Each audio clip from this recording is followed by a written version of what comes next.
So I've been sitting here filming this for 7 minutes, and I just realized that my lamp has been here the entire time. So I'm gonna put this little part of the video in the beginning so you guys understand why I have a lamp like just in the middle of the way. Did not mean for that to happen, but if you do see that at any point in the video and it just randomly disappears, it's because I just noticed it. So yeah. Hey, what's up guys, it's Cade, and welcome back to another video, and if you're new here, subscribe and turn on my post notifications because I make new videos every Thursday. As you can tell by the title, this week I'm going to be talking about misconceptions about starting testosterone, or people that take testosterone, or like what it is as a whole. The first thing that I want to say is that not only trans people take testosterone. There are people that are born male that have to take testosterone because they have a low amount of it for like how their body should be. I don't know if that makes sense. Basically, there's people that are born male and they do have more testosterone than estrogen, but they don't have enough and they need like more of it. You know what I mean? And if you're taking testosterone because you are one of those cis people that does need to take more testosterone, or you're a trans guy or somebody who is trans taking testosterone, if you're taking it for a medical reason, it is not a steroid. If you are taking testosterone and you shouldn't be, like you're just a regular cis dude and like you're just chilling, your levels are fine, your doctor didn't say that you should take more, and you're taking testosterone, then that would probably be counted as a steroid, but it doesn't even really make you stronger. It just, if anything, like people were like, oh, you get muscles from it. Like, no, your muscles just get more like defined. Like, I don't have anything, obviously, like I've been on TED for like almost 3 months and I don't have like bulging muscles all of a sudden. Like, I'm very scrawny, but since I'm taking testosterone, my muscles are going to be more defined.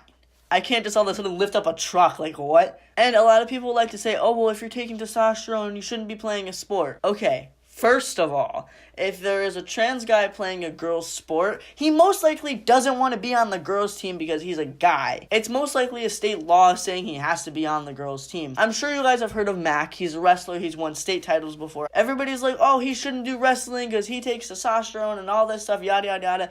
He doesn't want to be on the girls' team. He wants to be on the guys' team. But the Texas law says he has to be on the girls' team. That's not his choice. All he wants to do is wrestle, though, so he doesn't care. But then people also say you shouldn't play with the guys' team because he's taking testosterone. I think that people think that when you take testosterone, your like levels are like super duper high. I'm 15 turning 16. I am 5'4". I am 136 pounds.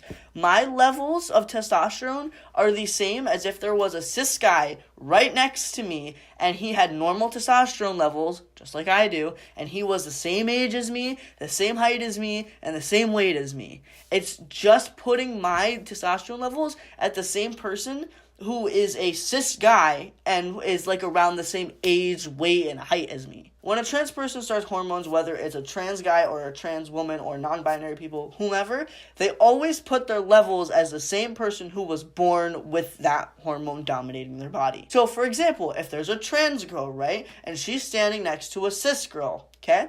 You following me here? And the trans girl is on hormones. Now, let's say they're both the same age, the same weight, and the same height. Their estrogen levels are probably going to be around the same thing. They may be like 2 numbers off, a little bit more, a little bit less. Maybe even the cis girl has more estrogen than the trans girl does. Whoa! It's not a steroid though, okay?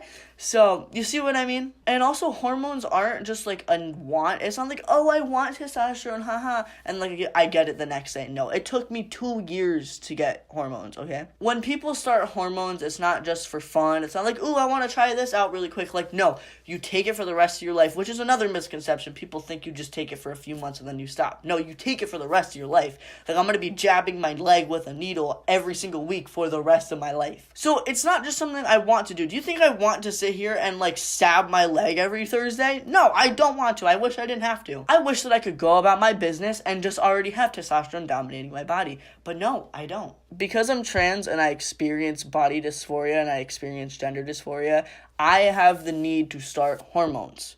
If I don't start hormones, my mental health is going to be absolutely awful. And that is why a lot of people start hormones. Hormones don't just change your voice and like give you a little more hair. Like they change a lot of things. It's basically puberty, but all over again in a different gender form. People tend to think that it's just needles. No, there's like gels that you like literally just like rub on your body. It's every day. There's patches that you stick on your body, which is like every day. And then there's pills. I don't know how often you take them. It's not very widely known, or like people don't use them a lot because they're not very effective, but it's not just needles that people use to take hormones. A lot of parents and partners of people who are starting hormones get worried that like their partner or their child or whomever, like their personality is going to change completely. That's not correct. In the beginning stages of starting hormones, they may be a little more feisty and a little more angry and like not aggressive, but like more expressive.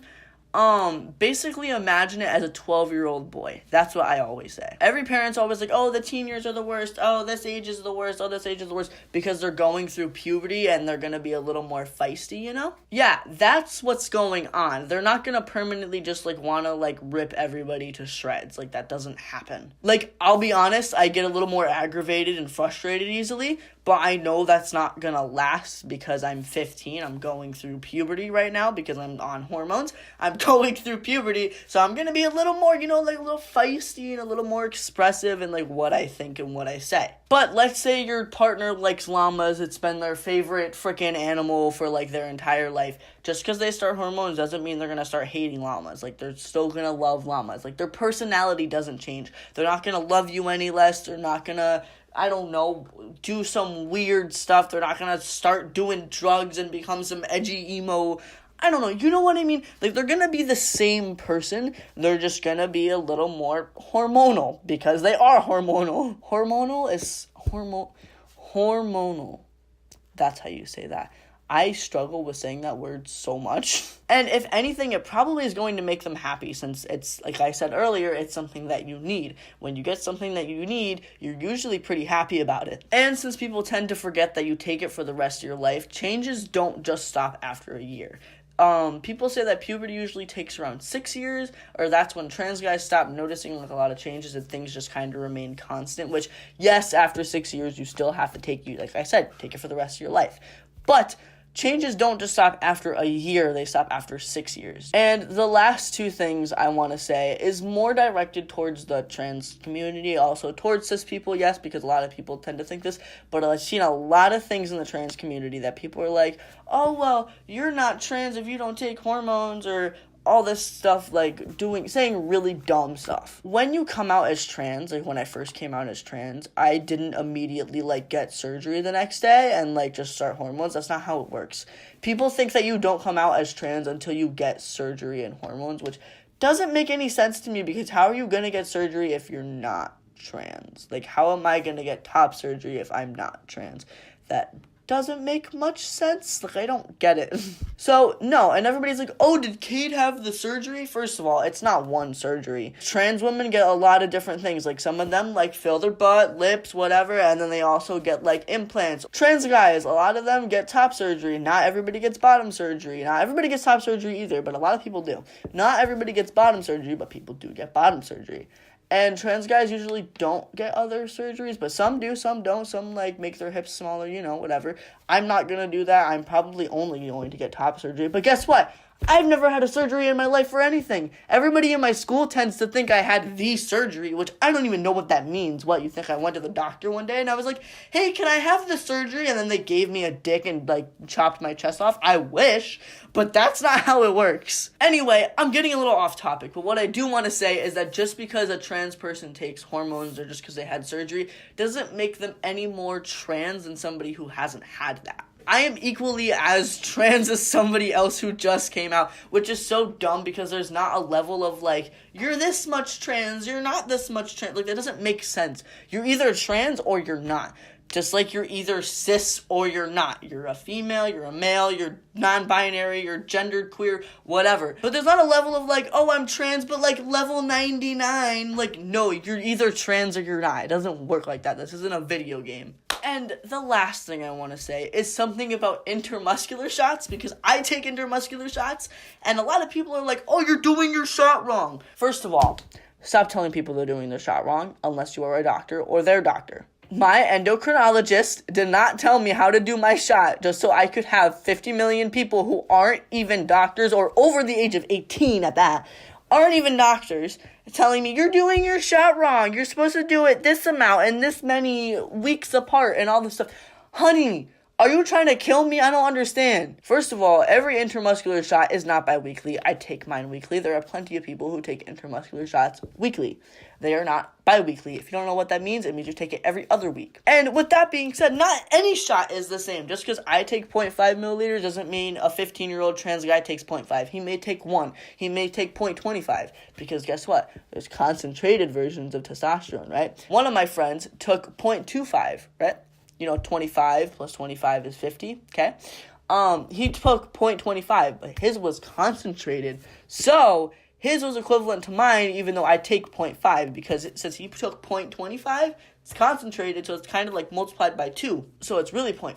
I don't know if that just confused anybody. But no two shots are the same. Not everybody does intramuscular shots. Not everybody does sub-Q, whatever it's called, sub-Q shots. Not everybody takes shots in the first place. Not everybody has the same dose. Not everybody takes it on the same day. I take mine on Thursday. Some people take them on Monday. Some people take them on Wednesday. Some people take them on Sunday. I don't know. Just because my intramuscular shot is weekly doesn't mean somebody else's is going to be weekly. Just because mine is 0.5 milliliters doesn't mean somebody else is going to be 0.5 milliliters. But guess what? There is going to be somebody out there who does intramuscular shots 0.5 milliliters weekly. I'm gonna have the same person taking the same dose as me somewhere out there, but guess what? Not everybody's the same.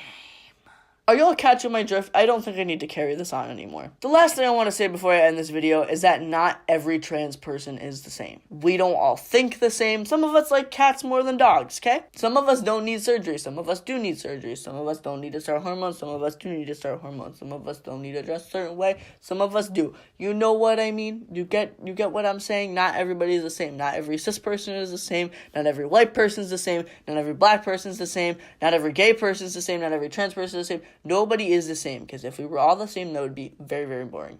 Anyway, thanks for coming to my TED Talk. No, I'm kidding. But I hope you all are having a good day, and I hope this video either helped you or you learned something new, or you're just like, yes, preach. I don't know. But yeah, if you enjoyed the video, leave a like and comment any questions or anything you want. And I hope that I see you guys next week. Peace.